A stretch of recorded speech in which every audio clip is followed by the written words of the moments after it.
اعوذ باللہ من الشیطان الرجیم بسم اللہ الرحمن الرحیم سلام اللہ علی بقیت اللہ الاعظم امام حسین علیہ السلام 4 انٹرنیشنل ٹی وی کربلا مقدسہ سے اس وقت آپ پروگرام معرفت منتظر اجل اللہ تعالی فرجہ الشریف ملاحظہ فرما رہے ہیں۔ بحث مہدویت میں کل جو ہماری گفتگو تھی امامت کے عنوان سے، اور جیسے میں عرض کر چکا ہوں کہ امامت حساس ہے، امامت ضروری ہے، لازمی ہے، بلکہ میں نے آخر میں یہ جملہ بھی کہا تھا کہ بعض نادان لوگ کہہ جاتے ہیں کہ امامت رکن ایک جز ہے اسلام کا، اور اس کی غلط تفسیر کر دیتے ہیں۔ بظاہر تو یہ صحیح ہے، لیکن جو کہ تفسیر اس کی غلط کر دیتے ہیں۔ اس کی وجہ یہ ہے کہ کوشش کرتے ہیں کہ بعض مصالح کے تحت، بعض لوگوں سے اتفاق اور اتحاد کے تحت امامت کی اہمیت کو کم کرنے کی کوشش کرتے ہیں، جو کہ خود اپنے آپ کو مذہب شیعہ سے خارج ہونے کے برابر ہے۔ میں نے عرض کیا تھا کہ اگر اس عنوان سے دیکھا جائے تو دین جو ہے وہ کل امامت ہے، اور امامت دین ہے، یعنی لازم اور ملزوم چیزیں ہیں۔ بغیر امامت کے آپ یہ نہیں کہہ سکتے یہ دین جو ہے وہ کامل ہے، یہ دین جو ہے وہ مکمل ہے۔ یعنی بس اس کو اگر ہم قرآنی اصطلاح میں آپ کی خدمت میں پیش کریں تو جہاں پر فرمایا تھا کہ الیوم اکملت لکم دینکم، آج کے دن ہم نے دین کو مکمل کر دیا، تو دین کس چیز سے مکمل ہوا تھا؟ ہمارے پاس تو کوئی ایسی کتاب نہیں ہوگی کہ جس عالم نے اس کی تفسیر جو ہے وہ امامت کی تفسیر نہ کی ہو۔ یعنی خود یہ آیت غدیر، اس کی تفسیر امامت کی تفسیر ہے۔ ہمارا کوئی ایسا مفسر نہیں، اور کوئی ائمہ سے کوئی ایسا قول ہمارے پاس موجود نہیں کہ اس کی تفسیر انہوں نے امامت نہ کی ہو۔ تو اندازہ یہ ہو رہا ہے کہ دین کی تکمیل امامت ہے۔ اگر کوئی شخص اٹھ کے یہ کہے کہ امامت کی، یعنی جیسے خود ان کی باتوں سے کچھ ایسا اندازہ ہوتا ہے کہ جیسے خود امامت کی اہمیت کو گویا کہ گٹھا رہے ہیں، تو وہ دین کو چھوڑ رہا ہے۔ حقیقتاً دین اثنا عشری، دین جعفری، اس کا دار و مدار امامت پر ہے۔ اگر امامت کو آپ نے حذف کر لیا تو پھر آگے جو آپ کا دین ہے وہ ناقص رہ جائے گا۔ تو امامت کی اہمیت جو لوگ گھٹاتے ہیں، یقیناً وہ کسی بھی لباس میں ملبوس ہو، شیعہ نہیں ہو سکتا۔ آج کے اس نشست میں، مختصر وقت میں خود اوصاف امام کے عنوان سے گفتگو کرنا چاہوں گا، اور میں ایک مقدمتاً ایک گفتگو کروں جس کو بارہا میں عرض بھی کر چکا ہوں۔ دیکھیں، امامت کی سب سے پہلی شرط تو یہ ہے، یعنی جو شخص امام ہے اس کی سب سے پہلی شرط یہ ہے کہ منصوص و منصوب من اللہ ہو، اللہ کی طرف سے منصوب کیا گیا ہو، اللہ نے اس کو یہ عہدہ دیا ہو، نہ کہ انسانوں نے، اور منصوص ہو، نص بھی موجود ہو۔ نص کے عنوان سے مختصراً میں عرض کروں، چونکہ پہلے اس پہ تفصیلاً گفتگو ہم نے کی تھی، وہ یہ ہے کہ ایک حجت خدا جب دنیا سے جب رخصت ہوتی ہے تو دوسری جو پہلی والی حجت ہوتی ہے، جو زمانے میں موجود جو جانے والی حجت ہوتی ہے، ظاہراً پردہ کرنے والی حجت، تو وہ اس آنے والے حجت کے لیے ایک نص چھوڑ دیتے ہیں، لوگوں کو بتا دیتے ہیں کلی طریقے سے کہ میرے بعد جو حجت خدا ہے وہ یہ شخصیت ہے۔ اور یہ انبیاء علیہ السلام کے دور میں بھی ایسا ہی ہوا۔ یعنی خود آخر میں حضرت عیسیٰ مسیح علیہ السلام جب ان کا دور ختم ہوا، یعنی خود غیبت میں گئے، تو وہاں سے انہوں نے باقاعدگی سے حضرت رسالت مآب صلی اللہ علیہ وآلہ کی انہوں نے بتا دیا تھا کہ جزیرہ عرب میں یہ شخصیت ان کا ظہور ہوگا، باقاعدہ بتا دیا۔ تو اور باقی انبیاء علیہ السلام نے بھی ایک سلسلہ رہا، اور یہی سلسلہ جب ہمارے امامت کا دور ہوا، یعنی خود سرور کائنات صلی اللہ علیہ وآلہ نے باقاعدگی سے بتا دیا تھا کہ خود غدیر کے میدان میں، جو ابھی آیت میں نے پڑھی ہے، باقاعدہ غدیر کے میدان میں انہوں نے بتا دیا تھا کہ حجت خدا کون ہے، جو یقیناً غیر از امیر المومنین علیہ السلام کوئی نہیں تھا۔ یعنی خود اپنی زندگی میں انہوں نے کئی دفعہ بتا دیا تھا، اپنی حیات طیبہ میں کئی دفعہ انہوں نے تذکرہ کیا یوم دار کے موقع پر، لیکن غدیر جو ہے وہ زیادہ مشہور ہے اور زیادہ روایات موجود ہیں ہمارے پاس بین الکتب سنہ و شیعہ دونوں میں یہ روایات کثرت سے موجود ہے، اور اس کا نمونہ کتاب شریف الغدیر مرحوم امین رحمہ اللہ تعالی علیہ، وہاں پر آپ باقاعدگی سے اس کو دیکھ سکتے ہیں، 110 روایات کو لے کے آئے ہیں۔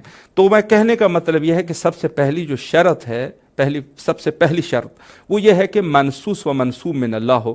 اس پر چونکہ گفتگو کر چکے ہیں تو آج میں ایک نئے مطلب کو بیان کرنا چاہوں گا، اور وہ رسالہ امامہ ہے شیخ الطائفہ الطوسی رحمہ اللہ تعالی علیہ، جنہوں نے بڑی خوبصورت طریقے سے امامت کی انہوں نے جو اوصاف احادیث اور روایات سے اخذ کیے ہیں، اس میں سے پہلی صفت یعنی خود منصوص من اللہ و منصوب من اللہ، یہ دو شرطیں آپ ذہن میں رکھ لیجئے گا۔ لیکن شیخ الطائفہ الطوسی رحمہ اللہ تعالی علیہ وہ اپنی اس کتاب یعنی رسالۃ الامامہ، جو کہ ایک بڑی خوبصورت طریقے سے انہوں نے امامت پہ بحث کی ہے، اور باقاعدہ فقط شیخ طوسی نہیں بلکہ ہمارے ہر دور کے جو علماء گزرے ہیں انہوں نے باقاعدہ امامت کی لوگوں کو اس مطلب کو لوگوں کے لیے بازگو کر دیا۔ اور میں اس میں شیخ طوسی رحمہ اللہ تعالی علیہ یعنی خود انہوں نے امامت کی جو ترویج کی ہے، لیکن جو دلیلیں لے کے آئے ہیں الاشاعرہ یعنی جو دوسرے ادیان اور مذاہب تھے ان کے اوپر جو علمی دلیلیں لے کے آئے ہیں، وہ شیخ مفید علیہ الرحمہ انہوں نے باقاعدگی سے امامت، آج کے دور میں بھی یہ جو فرقہ ہے علماء اہل تسنن یا آج بھی اسی طریقے سے اعتراض کرتے ہیں، کہتے ہیں بنیان گزار جو ہے اس دین کا وہ شیخ مفید علیہ الرحمہ ہے، جو کہ یہ چیز بالکل غلط ہے۔ لیکن ان کے نظر میں چونکہ جو کتابیں ہیں جو دلیلیں وہ لے کے آئے ہیں وہ زیادہ تر ہمارے پاس مرحوم شیخ مفید علیہ الرحمہ کی دلیلیں موجود ہیں، جو علمی دلیلیں ہیں، کلامی دلیلیں ہیں اور عقلی دلیلیں ہیں، نصوص کی دلیلیں ہیں اس قسم کی۔ البتہ کہ بعد میں خود جو ہے مرحوم مجلسی رحمہ اللہ تعالی علیہ، آپ جو ہے حق الیقین کو کون جھٹلا سکتا ہے، کیا دلیلیں خوبصورت اور شاندار دلیلیں لے کے آئے ہیں امامت کے بارے میں، اور اگر دوسرے علماء بھی اسی طریقے سے، یعنی اس میں کوئی شک نہیں ہے۔ یہاں پر جو پہلی دلیل اس رسالہ امامہ میں مرحوم شیخ الطائفہ طوسی رحمہ اللہ تعالی علیہ سب سے پہلے وہ کہتے ہیں کہ خصائص امام میں، خصلت امام میں سب سے پہلی چیز جو ہے وہ عصمت ہے۔ عصمت کا ہونا ضروری ہے۔ عصمت کا کیا معنی ہے؟ عصمت کا معنی ہے یعنی معصوم ہونا چاہیے، معصوم عن الخطا، کوئی بھی خطا ہو اس سے معصوم ہونا چاہیے، امامت کی سب سے پہلی صفت ہے۔ یعنی اگر کوئی امام، کوئی شخصیت، یہ تمام ادوار کے لیے ہیں، آج کے اس دور کے لیے بھی ہم معرفت امام صاحب الزمان اجل اللہ تعالی فرجہ الشریف جہاں پر ہم بات کرتے ہیں وہاں پر یہ دلیل ہمارے پاس، ہمیں شناخت امام میں آج کے ایرا غیرہ کوئی بھی اٹھ کے کہہ دے گا میں امام زمانہ ہوں تو ہم کیا ان کو مان لیں گے؟ سب سے پہلی ضرورت جو ہے وہ عصمت کی ہے۔ عصمت ہے تو ہم جا کے کچھ سوچ سکیں گے کہ یہ شخص ایسا تو نہیں ہے خدا نہ خواستہ کہ یہ دعویٰ تو اس کا بہت بڑا ہے، لیکن کیا کر رہا ہے؟ یہ شخص جو ہے وہ گناہوں میں غرق ہے، یا حتیٰ گناہ جو ہے گناہ کبائر کا یہ شکار ہے، یا گناہ صغار یعنی گناہ کبیر اور صغیرہ، کسی بھی چیز کا اگر یہ مرتکب ہے، چاہے چھوٹی سی گناہ ہی کیوں نہ ہو، یہ امامت سے یہ شخص خارج ہو جائے گا۔ امام کے لیے پہلی شرط جو ہے، چونکہ رسالۃ الامامہ شیخ طوسی رحمہ اللہ تعالی علیہ باقاعدگی سے یہ تمام شیعوں کے لیے ہے۔ اعتقاد ہمارا کیا ہے امامت کے بارے میں، یعنی ہمارے ائمہ جو ہے وہ کس طریقے سے امام تھے، سب سے پہلی شرط جو ہے وہ عصمت ہے۔ اور عصمت کے باب میں یہاں پر مرحوم جو ہے بڑے واضح طریقے سے فرماتے ہیں کہ عصمت یعنی معصوم ہونا کس عنوان سے؟ اس عنوان سے کہ جب وہ احکام شرعیہ اور احکام دینیہ کو جب لوگوں کے لیے بیان کرتے ہیں تو یہ بھی اس میں بھی عصمت ہونی چاہیے، یعنی خود بیان میں عصمت ہونی چاہیے۔ دوسری جو عصمت ہے وہ کیا ہے؟ وہ عمل میں عصمت ہونی چاہیے، یعنی ہم گفتار کے اعتبار سے اور ہم عمل کے اعتبار سے عصمت ہونی چاہیے۔ ایسا نہ ہو کہ جو بول رہے ہیں اس میں لا شک ولا ریب وہ کلام جو ہے صحیح ہو، اس میں کوئی ایسا نہ ہو خدا نہ خواستہ۔ اس میں بہت لمبی چوڑی بات ہو جائے گی۔ ایک تو یہ ہے کہ انسان گناہ کرتا ہے خود زبان کے ذریعے سے، اسے بھی امام مبرہ ہو، اور ایک جو ہے وہ یہ ہے کہ جب انسان کسی چیز کو بیان کرتا ہے اس میں غلطی کر جاتا ہے، امام جو ہے گفتار میں غلطی نہیں کرے گا، یہ پہلی شرط ہے، یعنی اگر امام نے کہہ دیا تو وہ 100% ہے۔ یہ امامت کی منشا ہے، شرائط و خصائص امام میں سے ہے کہ امام نے جو کہہ دیا وہ ہوتا رہے گا، چاہے کچھ بھی ہو جائے۔ امام جو ہے وہ کبھی خطا کلام نہیں ہو سکتا۔ اور دوسری چیز ہے عمل، عمل میں بھی معصوم ہونا چاہیے۔ میں عصمت کی بات کر رہا ہوں، شرط عصمت ہے، لیکن اس میں سے دوسری چیز کیا ہے کہ بالعمل بھی معصوم ہو، عمل بھی ان کا معصوم ہو۔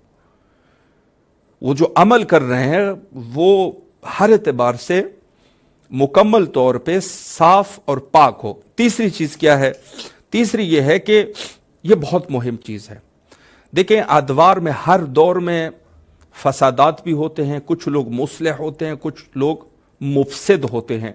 مصالح اور مفاسد کی جان بوجھ کرنے کی طاقت امام میں ہو، بہت ضروری ہے یہ چیز۔ یعنی امام نے جو کہہ دیا، یعنی خود میں ایک مثال آپ کی خدمت میں عرض کروں، چونکہ وقت بھی مختصر ہے زیادہ گفتگو نہیں کر سکوں گا، لیکن یہ ہے کہ حضرت زید شہید و ان کے فرزند حضرت یحییٰ جو کہ ہرات میں دفن ہے، افغانستان ہرات میں دفن ہے، اور حضرت زید شہید بھی عراق میں۔ تو میں عرض کروں آپ کی خدمت کہ خود حضرت زید شہید جب امام محمد باقر علیہ السلام کے پاس آتے ہیں اور ان کو کہتے ہیں کہ یا ابن عمی، ہم جو ہے وہ اپنے جد کے خون کا انتقام لینا چاہتے ہیں بنو امیہ سے۔ حضرت زید شہید ان کے، البتہ زید شہید کے بارے میں خدمت میں عرض کروں، امام رضا علیہ السلام کی وہ معروف حدیث کہ اگر زید جنگ میں جیت جاتا تو یہ جو حکومت ہے وہ ہم آل محمد علیہ السلام تک ان کو یہ حکومت دے دیتے۔ تو میں ان کے بارے میں کوئی نہیں، وہ شہید ہے، لا شک ولا ریب، شہید ہے وہ، لیکن میں آپ کو بتا رہا ہوں کہ عصمت اور غیر عصمت میں کیا فرق ہے۔ فرق کیا ہے اس میں؟ عصمت یہ ہے کہ حضرت زید شہید جب امام محمد باقر علیہ السلام کے پاس آتے ہیں، کہتے ہیں یا ابن عمی، ہمیں جنگ کرنا ہے، ہم نے اپنے جد کے خون، اپنے جد کے خون ناحق کا ہم نے بدلہ لینا ہے۔ تو امام فرماتے ہیں کہ اے زید، یہ جو آپ کر رہے ہیں اس میں یہ خودکشی ہے۔ بہت عجیب جملہ، خودکشی ہے، حالانکہ زید کے پاس لشکر موجود ہے۔ لیکن میں یہ عرض کر رہا ہوں کہ عصمت یہی چیز ہے کہ ان کو ہر چیز کا اندازہ ہے، ان کو ہر چیز کا علم رکھتے ہیں، یعنی مصالح و مفاسد کا علم جو ہے وہ امام کے پاس ہوتا ہے۔ زید کو بتا دیا کہ نہیں، یہ جنگ جو ہے یہ خودکشی ہے، جو کہ زید نے باقی پھر امام کی اعتبار نہیں کی اور وہ وہاں پر گئے اور شہید ہو گئے۔ یعنی خود مصالح اور مفاسد کا علم رکھنے والا امام ہوتا ہے، امام کسی فتنے کا شکار نہیں ہوتا۔ یہ آپ کے ذہن میں ہو کہ امام کسی فتنے کا شکار نہیں ہوتا ہے، امام کو پتہ ہوتا ہے کہ یہ کام جو ہے یہ صحیح ہے یا غلط ہے۔ آج کے اس دور میں بڑا کاربرد ہے اس کا، بڑے اچھے طریقے سے ان کو سمجھ سکتا ہے انسان کہ آج کے اس دور میں ایک شخص اٹھتا ہے، اپنے آپ کو بڑا مخلص بناتا ہے، میں بڑا مخلص ہوں قوم کے ساتھ، جب جیت جاتا ہے پھر جو ہے وہ حالات کچھ اور ہو جاتے ہیں۔ لوگ ان کے فدائی ہوتے ہیں، ان کے ساتھ ہر قسم کے کوپریٹ کے لیے تیار ہوتے ہیں، اپنی جان کا نذرانہ بھی دیتے ہیں۔ بعد میں پتہ چلا کہ ہم نے جو 3-4 مہینہ یا سال جو بھی ہے ہم نے جو وقت گزارا وہ فضول اور کسی کام کا نہیں تھا، یہ شخص کسی کام کا بھی نہیں ہے۔ مصالح اور مفاسد کا علم جو ہے وہ عام انسان تشخیص نہیں دے سکتا، غلطی کر جاتا ہے، حتی مراجع اور علماء غلطی کر جاتے ہیں بس اوقات۔ مراجع اور علماء، اسی وجہ سے علماء سب سے پہلے جو کام کرتے ہیں اس کے لیے ظاہر ہے کہ سب سے پہلے وہ متوسل ہوتے ہیں وقت کے امام سے۔ یہ ایک منشا ہے، یہ ایک طریقہ ہے کہ کہیں ہم غلطی تو نہ کر جائے۔ انسان عام انسان ہے، مصالح اور مفاسد جو دنیا کے ہیں اس میں ظاہر سی بات ہے کہ انسان تشخیص نہیں دے سکتا، بڑی مشکل ہو جاتی ہے بات، کوئی کچھ کہتا ہے کوئی کچھ کہتا ہے، لیکن امام کے لیے ان چیزوں کی ضرورت نہیں ہے۔ امام کو سب چیزوں کا پتہ ہے، یہی تو منشا ہے امامت کی، امامت اسی کو تو کہتے ہیں۔ تو یہاں جو حضرت امیر المومنین علیہ السلام نے جو نہج البلاغہ میں بڑے واضح طریقے سے کہا کہ جو فتنے کا دور ہوتا ہے ابن لبون کی طرح ہو جا، یعنی اونٹنی کے اس بچے کی طرح ہو جا جس سے نہ جو ہے پانی نکالنے کے لیے استعمال کیا جا سکتا ہے، نہ اس کا گوشت کھانے کا ہوتا ہے اور نہ وہ دودھ دے سکتی ہے۔ مثلا ابن لبون، اونٹنے کے اس بچے کی طرح ہو جا۔ وجہ کیا ہے؟ چونکہ امام جو ہے امام کے بغیر اگر انسان کسی ایسے حالات میں ہے کہ جیسے ہمارے حالات ہیں آج کل بڑے واضح طریقے سے، تو یہ میں عرض کروں، میں ایک شرط اور بیان کروں گا یہاں پر، عصمت جو ہے وہ شرط ہے۔ شیخ طوسی علیہ الرحمہ کتاب رسالہ امامہ۔ اچھا، دوسری چیز کیا ہے؟ علم و دانش بہت ضروری ہے، بہت ضروری ہے۔ علم اور دانش، یعنی یہ جملہ آج معروف ہے کہ لولا علی لہلک العمر، اگر علی نہ ہوتے تو عمر ہلاک ہو جاتا۔ تو میں یہ عرض کروں کہ سب کتابوں میں موجود ہے، میں کسی کے دین کے اوپر اٹیک نہیں کر رہا، بات یہ ہے کہ علم ضروری ہے، علم ضروری ہے۔ میں یہاں پر قول جو ہے شیخ طائفہ طوسی، وہ اپنے عقیدے کا اظہار اس عنوان سے یہ کرتے ہیں، اسی رسالے کے اندر الرسالۃ الامامہ کے اندر واضح طریقے سے فرماتے ہیں کہ اسانی العلم، دوسری شرط امام کے لیے علم ہے، بما یحتاج الی العلم بہ، اور فی امامتہ، چونکہ علم کا، امامت کے اندر علم پر احتیاج کیا جاتا ہے، یعنی ضروری ہے، لازمی ہے کہ ایک امام جو ہے وہ عالم ہو۔ اور علم کیا ہے؟ کس چیز میں عالم ہو؟ من العلم الدینیہ والدنیاویہ، دین کے اس میں بھی عالم ہو، دنیا کے اس میں بھی عالم ہو، یعنی کوئی دین کا مسئلہ ہے، یعنی یہ کسی سوال سے کوئی عاجز نہیں ہوگا، ہر سوال کا جواب امام دے گا، دینیہ سوال ہو یا دنیاویہ ہو، یعنی دین کے اعتبار سے ہو، کوئی شرعی مسئلہ ہے یا کوئی دوسرے دین کے اخلاقیات میں سے ہے، یا جا کے عبادات میں سے ہے، یا جا کے عبادات میں سے ہے، طہارت میں ہے، یا چاہے کوئی بھی ہو، کسی بھی عنوان سے مسئلہ ہو، یعنی حتیٰ بحث جو ہے آپ نے جا کے، جیسے ہمارے حوزہ علمیہ کے اندر یہ بحثیں ہوتی ہے، یعنی سب سے پہلی بحث جو ہے وہ عبادت کی بحث ہے، عبادت کی کسی عنوان سے بھی آپ نے سوال کر دیا، کیونکہ عبادت ایک لمبی بحث ہے، شرح لمعہ میں، یا جا کے آپ دوسری کتابوں میں دیکھتے ہیں، تفسرہ ہے یا شرائع الاسلام ہے یا دوسری کتب ہے، جواہر ہے، یا جا کے آپ جائیں گے تو دوسری کتابوں میں جو فقہی ہے وہاں پر سب سے پہلی بحث جو ہے وہ عبادہ، یعنی عبادات کی بحث ہے۔ تو عبادات کی بحث، چاہے وہ عبادات کی بحث کا سوال ہو، کوئی سا بھی ہو، یا جا کے وہ متاجر یعنی خود تجارت کا سوال ہو، لین دین کا سوال ہو، یا جا کے اخلاقیات کا سوال ہو، کوئی بھی سوال ہو دینی اعتبار سے، امام کے پاس اس کا علم ہوگا، عین ہی رسول اللہ کے دین کے مطابق آپ کو جواب ملے گا۔ اور وہ دنیاویہ، اور دنیا کے مسائل، چاہے وہ جیسے میں نے ابھی کہہ دیا کہ جو مسائل ہیں مفاسد یا عصمت میں نے عرض کیا تھا، لیکن یہی چیز یہاں پر بھی آ جاتی ہے، دنیا کا کوئی بھی مسئلہ ہے امام اس کا جواب دے گی۔ یعنی اگر امام نے فرمایا کہ کل کے دن آپ کے لیے سفر نس ہے، نہ جایا کرے سفر پہ، اگر یہ شخص گیا تو اس کے ضرر پہ یہ بات تمام ہوگی، چونکہ امام نے فرما دیا، امام نے کہہ دیا، اب جو ہے منشاء الہی ہے وہ، تو یہ دنیا اور دینی اور دنیاوی اعتبار سے امام جو ہے وہ اس طریقے سے ان کا ہو۔ کل شرعیات و سیاسیات والآداب، جیسے کوئی شرعی مسئلہ ہے یا سیاسی مسئلہ ہے یا ادب کا مسئلہ ہے، کوئی بھی ہو، ہر چیز پر امام عالم ہو۔ اور فرمایا کہ وَدَفْعِ الْخُصُومِ، اور دشمنوں کو بھی دفع کر سکے، اس میں بھی ان کو پتہ ہو دشمن کے ہر چال اور ان سے واقفیت۔ تو امام صادق علیہ السلام یعنی معروف ہے زرارہ کے بارے میں، جب زرارہ کے بارے میں کہہ دیا کہ زرارہ کوئی اتنا، زرارہ کے کسی نے پوچھا زرارہ کیسا آدمی ہے، تو امام نے فرمایا کہ اچھا آدمی نہیں ہے تقیہ کی حالت میں، التقیۃ الدین و دین و آبائی فرمایا۔ اور یہاں پر لوگ بڑے پریشان ہو گئے، زرارہ جیسے آدمی کے لیے امام فرما رہے ہیں، چونکہ محفل میں ایک جاسوس بیٹھا تھا، امام اس جاسوس کو پہچانتے تھے کہ زرارہ کی زندگی کے لیے خطرہ ہو جائے گا۔ جب وہ چلے گئے تو پھر انہوں نے فرمایا خدا کی رحمت و زرارہ کے اوپر کہ جنہوں نے ہمارے امر کو لوگوں تک پہنچا دیا، اس قدر یعنی دقیق ہے۔ تو امام کا یہ ہے کہ خود اس عنوان سے بھی عالم ہوگا، چاہے مسئلہ شرعیات کا ہو، سیاسیات کا ہو، آداب کا ہو، کوئی بھی مسئلہ ہو، اور دفع خصوم میں بھی، وغیر ذالک، اور اس کے علاوہ مزید علمی اعتبار سے کچھ بھی مسئلہ ہو علمی اعتبار سے، امام جو ہے، چونکہ امام کے لیے قرآن نے فرمایا کل شیء احصیناہ فی امام مبین، ہم نے ہر چیز کو احاطہ امام میں رکھ دیا ہے، تمام کے تمام چیزیں امام میں اللہ نے رکھے ہیں. علم الکتاب ہے. ومن عنده علم الکتاب، علم الکتاب ہے، پوری کتاب کا علم اس کے پاس ہے، تو وہ امام ہی تو ہوتا ہے. تو یہ سب علمی اعتبار سے امام جو ہے وہ اس قدر ہوگا.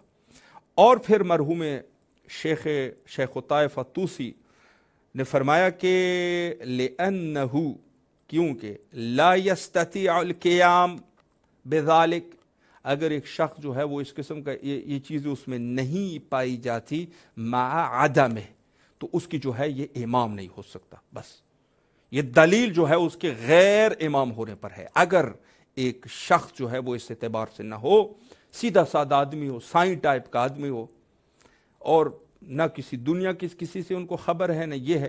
امام کے لیے میں یہ عرض کروں کہ وقت بھی چونکہ زیادہ ہمارا نہیں بچا، لیکن میں یہ کروں کہ امام کو ضرورت نہیں ہے کہ وہ جا کے اپنے نمائندے جا کے بھیجیں.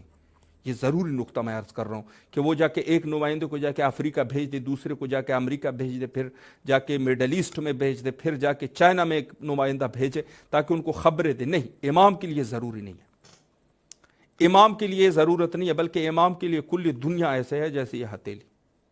یعنی وہ روایت جو حضرت امیر المومنین علیہ السلام کہتے ہیں محفل میں، جب حضرت نے فرمایا سلونی سلونی قبل ان تفقدونی، تو ایک شخص جو ہے وہ اٹھے، انہوں نے کہا کہ این جبرائیل، جبرائیل اس وقت کہا ہے. تو حضرت نے فرمایا انت جبرائیل، جبرائیل آپ خود ہو. اور یہ کہتی ہی وہ غائب ہو گئے، پرواز کر دی اس نے. یعنی خود امام جو ہے، امام کے پاس علوم یہی ہے کہ ان کے لیے ضروری نہیں ہے کہ اپنے نمائندوں کو جا کے دور دراز علاقوں میں بھیجے گا تاکہ لوگ جو ہے ان کو خبریں دیں گے اور اس کے اطلاعات بڑھیں گے. نہیں، بلکہ یہ خود منشاء الہیہ ہے.